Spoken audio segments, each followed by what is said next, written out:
Hello, everybody, and welcome to the Crypto Hipsters Chronicles.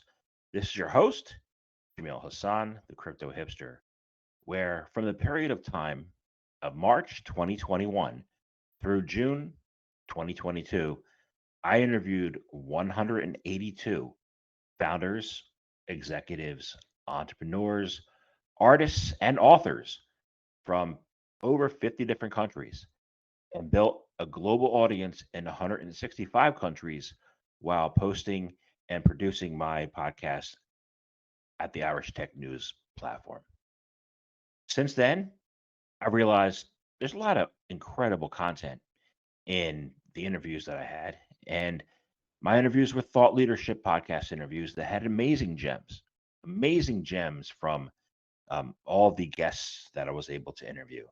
And so I've chosen and decided to create the Crypto Hipsters Chronicles series, which is a series of the gems, the little tiny pieces from each of the interviews that I had in the areas of Bitcoin, Ethereum, metaverses, NFTs, regulatory issues in crypto globally, art, and you name it across the wide spectrum of different verticals in blockchain and crypto industry, and in fintech and mobility and sustainability as well.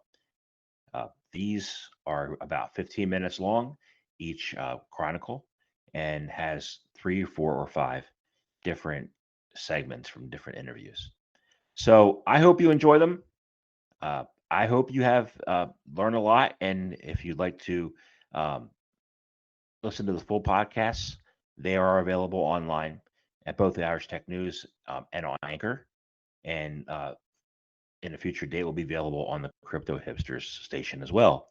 So please enjoy and talk to you soon. Welcome to Crypto Hipsters Chronicles, episode 34. This is the submission that I had for Podcast of the Year to the Irish Podcast Awards for the year of April 2021 through March 2022. It is a 15-minute segment of the interview that I conducted as my 100th Crypto Hipster podcast with guest Charlie Shrem. This is a 15-minute clip from that roughly 40-minute interview, my 100th episode. Enjoy.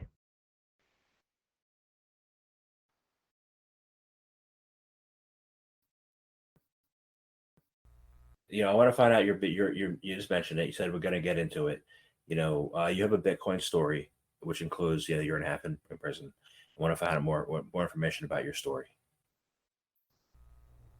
Oh, so the early Bitcoin years were the Wild West, and they were a lot of fun, but at the same time there was a lot of experimentation and a lot of throwing shit at the wall to see kind of what sticks.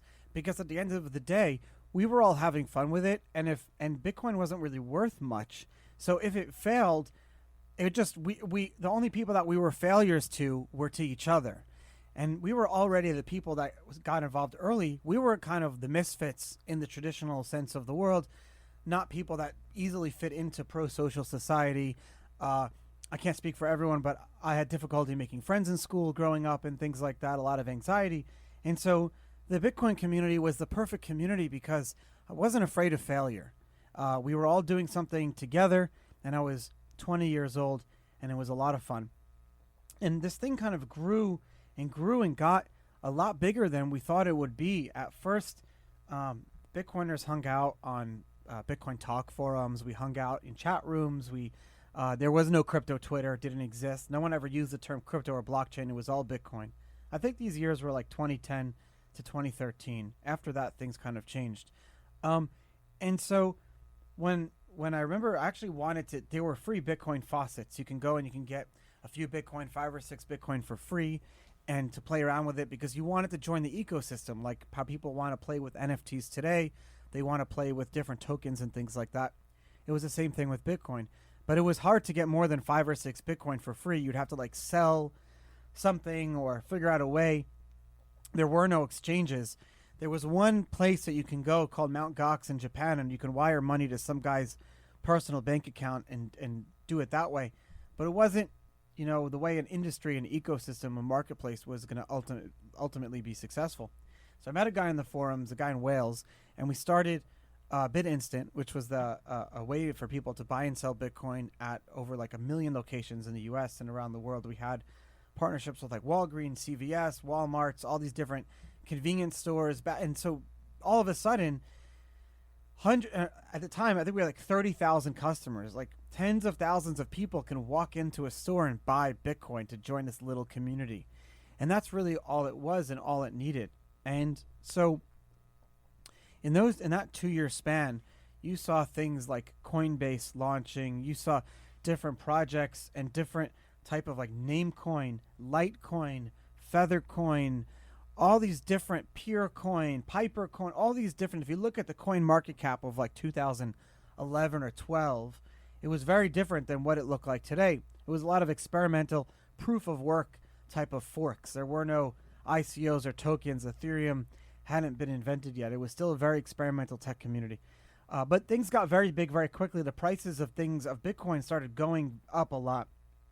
Government came out with new rules and regulations, and everything kind of changed.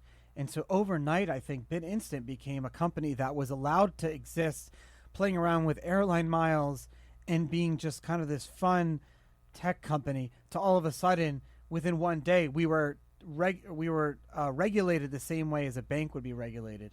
So I went from the CEO and cleaning the toilets. I was also the compliance officer. And obviously that was a bad idea because I was a young kid and I let someone buy Bitcoin from our company who I knew was then going to go on like Silk Road and resell those Bitcoin. And at the time, you had this crazy nascent community or whatever. And so obviously, when you're a regulated company, you have to note suspicious type of reports. When I didn't, and so I went to federal prison for a year and a half. And when I got out, I didn't know if Bitcoin would even be a thing. I honestly was like, will I have a job? What will I do?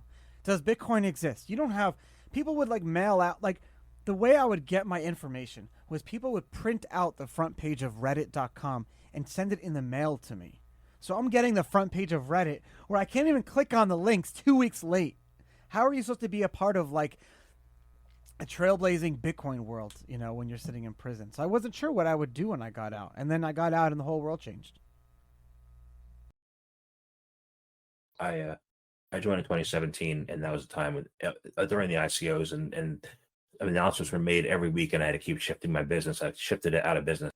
So it's good to be here with you today and talk about podcasts. You have an amazing podcast. It's called Untold Stories. What is the focus of the podcast, and what have been some of the most intriguing interviews you've done to date? Because I'm sure there've been a bunch. That's a great question. People ask me that. I need to like go back and really think about which were my favorite episodes, but I think my memory will be jogged. So when I got out of prison, I wasn't sure what I was going to do, but it turns out that the crypto space, and all of a sudden I'm hearing this term like blockchain. I went from being like, they called me the Prince of Bitcoin back pre-prison to when I got out, the industry was like huge, and I very seriously questioned my place within it. I didn't want to come back with an ego and say, oh, I want to be a part and be a CEO again and run the space. And I was like very concerned. I didn't tell anyone I had gotten out of prison for like 6 months just because I didn't want to be very careful with kind of what would my future be. Here I am, I'm like 25 years old. I left New York. I'm being released. I'm in Pennsylvania. I have less than $20,000 to my name. And I was very lucky because in those years, 2016 was when I got out, the Bitcoin space became not just Bitcoin space, but it became the crypto space and Ethereum and all these other projects. I was getting involved in Steam and all these other BitShares and really cool projects in the early days. I still call those days the early days because right now is the early days. But the industry welcomed me back with open arms, and I was able to start building and growing and starting companies again. I started working. I ran full time, and I ran the Jax wallet, one of the largest wallets that was around. It's still around now till today.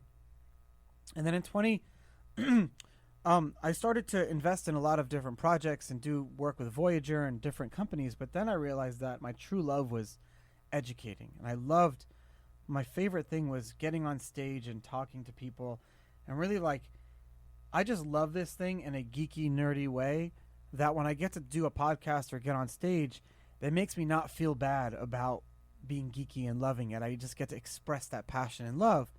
So I started Untold Stories in 2018, which was an idea of like bringing the OGs and the old stories and merging it with what's going on now. Because maybe, just maybe, there are like common threads and weaves that we can kind of bring together and use that in our investment thesis, make money on it, but just have fun too. And so we did 200 and almost 250 episodes now. Um, and I think actually one of my favorite episodes was my 100th episode because I had another podcaster. Isn't it funny that on your 100th episodes, I never have other podcasters on my show, but on my 100th episode, I had who I consider a great podcaster, Peter McCormick, who runs the What Bitcoin Did. And it was a great show. We did like a 2 hour show, and I loved having someone else kind of interview me because I don't get to talk enough about myself on my own podcast. I'm always interviewing other people. Yeah, I don't talk too much about myself, a little bit, but my guests are the men and women who are in the game on the field, playing in the arena, right? So I always want to hear from them. Um, so, you know, because I interview many founders and entrepreneurs, and there are certain themes like that I see, like resilience and perseverance and tenacity, right? You have a different take on things, and you find people with interesting stories. So, how do you see yourself in their experiences, and what are some of the traits that you find yourself, matching with them? It's funny. There's a great trait that I started to notice with like very very high powered uh, project creators, wealthy people. Um, every almost every guest on my show has a very similar trait, and actually make I I look at myself and I wonder, and I'd like to have this trait more, but everyone is hyper confident in what they're doing, but in what they're not doing, they have almost no confidence.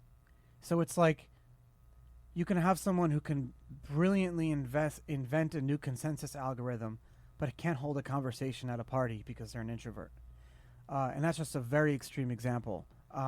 I'm very sad. I was telling my wife last night, I was like, oh, I'm nervous for our Christmas party because I got to talk to 100 people. And I'm like, I get a little, I remember I grew up having trouble made friends. So a lot of folks in the space portray this confidence level, and you look at them on crypto Twitter, you look at them in person, and I want to be like them. I wish I was as confident as these people. But what I try to remind those other people is these people are just very confident in what they're good at and what they know they're good at and what they know they're doing. But most of them have imposter syndrome, just like you and I. And that's like a huge trait that I think if you can harness that energy, you can be very successful in what you want to do. Interesting. I know I'm not good in a lot of things. There might be a few Yeah. things, but I don't know. I'm not that good in them either. But just admitting that is very important because most people have the cream cheese effect, where they believe that the bagel size is unlimited and they're an unlimited amount of cream cheese and you can spread it on that bagel. But most people spread themselves too thin. As long as you can recognize that and you can harness that power and energy, you won't spread you. You like that? I love bagels. I'm hungry. Haven't had lunch yet. I love analogies. So today's world, Bitcoin, still early days, right? It's a little bit later on now. Institutions have arrived, and so it's Yeah, considered they have. digital gold. To attract the institutions, and as the digital gold, it's ways and means to maybe soften the risk, right, associated with Bitcoin. So how do you see the institutional involvement, and how does that align with what you're up to with the Bitcoin Foundation and investor place? Well, like you said, it's solving the global trust deficit. So you have, and we didn't really it didn't really affect our pocketbooks until 2009, but over the past few decades, there's this been centralization of trust, and those who we allow to charge us money for that trust, whether it be, or people we allow them to make money off of that trust, whether it be the social networks that we have modern day, to the invention of the credit card. I mean, if we look at the credit card when it really took off in the 80s, we trust one company with our whole financial world, and that was a big change. Centralization of trust came to a headwind in 2008 during the Great Recession, the global recession. Your listeners, especially the Irish Tech News podcast, Ireland was one of the craziest hit countries during that time, during the global the great financial crisis. And I kind of look at all of this and the invention of Bitcoin as solving this great trust deficit that we've been building. And so we've been trusting those who shouldn't be trusted or have been like abusing that. And so these technologies that we're building, and it started with just Bitcoin, but it's all of them. And it also answers the question of when we'll reach mass adoption.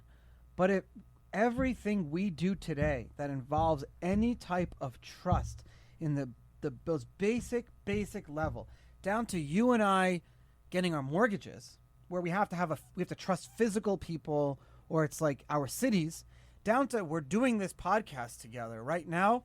The data from your room to my room, there's probably 15 companies that are making money from the data right now between you and I. But when this show is finally be able to done on a Web 3.0, as we call it, whereas we own this data through decentralized data clouds and things like that, that is solving that global trust deficit. And the way you incentivize that is through like token economics. How? Well, because the way before was the people who would make the most money from it were the centralized parties. The centralized parties, the businesses, you can invest in them. You can buy shares of MasterCard or banks on a stock market. You don't have a lot of shareholder rights, but essentially you'd be able to buy pieces of these companies, and so you can have a piece of that. But now that's all changing because it's fully decentralized and distributed with tokens and the future of NFTs and the ability to own pieces of protocols. You're owning like pieces of the software, and you also own pieces of the gas that makes the software run. And it's not like there's one centralized person that says this is how it has to run. It's like a decentralized system.